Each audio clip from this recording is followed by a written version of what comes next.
Rising sea levels are no longer a distant idea or a future prediction. They are a real and growing threat that is already affecting millions of people around the world. Coastal cities, small islands, and low-lying regions are facing serious risks as oceans slowly move inland. This issue is not only about water rising, it is about homes, economies, ecosystems, and entire ways of life being pushed to the edge. To understand the seriousness of rise in sea levels, it is important to first look at what is causing it. The main reason is climate change. As global temperatures increase, two major processes begin to happen. First, ice sheets and glaciers in places like Greenland and Antarctica start to melt.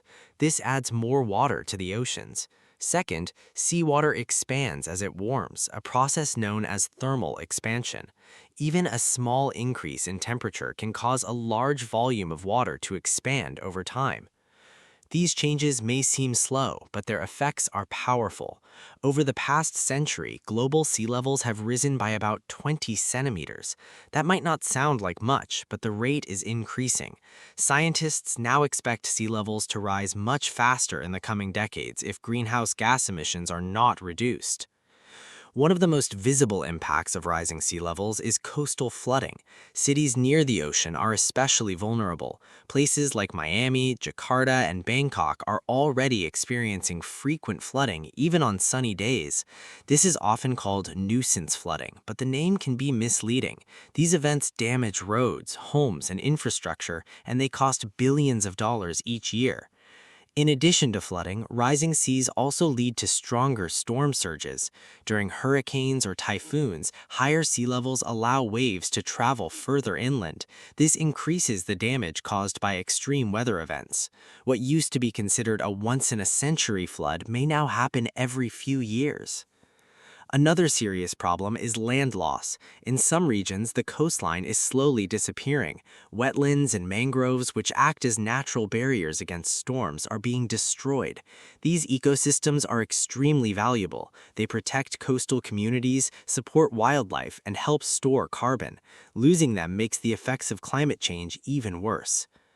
Small island nations face some of the greatest risks. Countries like the Maldives and Tuvalu are only a few meters above sea level. For them, rising seas are not just an environmental issue, they are a matter of survival. In the worst-case scenario, entire nations could become inhabitable within this century. This raises difficult questions about climate refugees and international responsibility.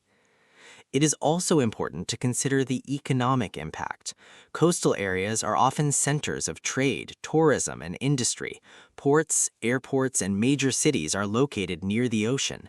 As sea levels rise, governments must spend large amounts of money to protect these areas. This includes building seawalls, improving drainage systems, and sometimes even relocating communities. However, not all countries have the same ability to respond. Wealthy nations may be able to invest in large-scale protection projects, while developing countries often struggle to deal with the basic effects. This creates a global inequality problem, where those who contribute the least to climate change often suffer the most from its consequences. Agriculture is another sector under pressure. Rising sea levels can lead to salt water entering freshwater systems. This process, known as saltwater intrusion, damages crops and reduces the availability of clean drinking water. Farmers in coastal regions may find it harder to grow food, which can lead to higher prices and food shortages. Despite these challenges, there are still ways to reduce the risks. One important step is to slow down climate change itself.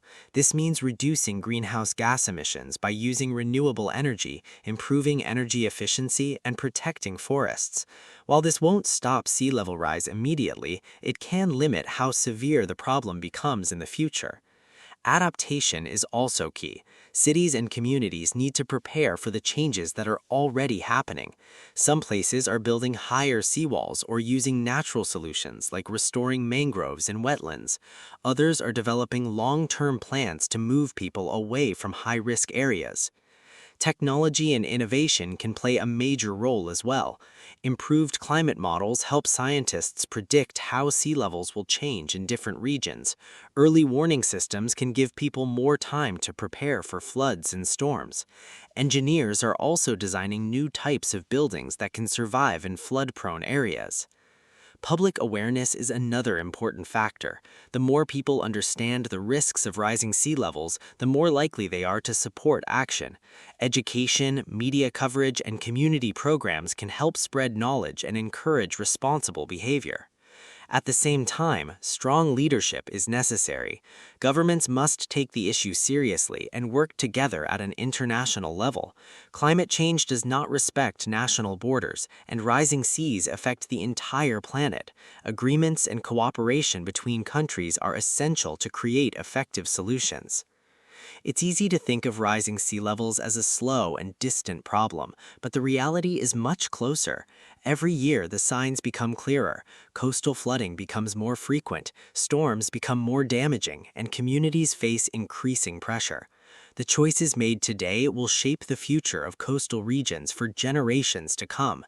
Taking action now can reduce damage, protect lives, and preserve important ecosystems.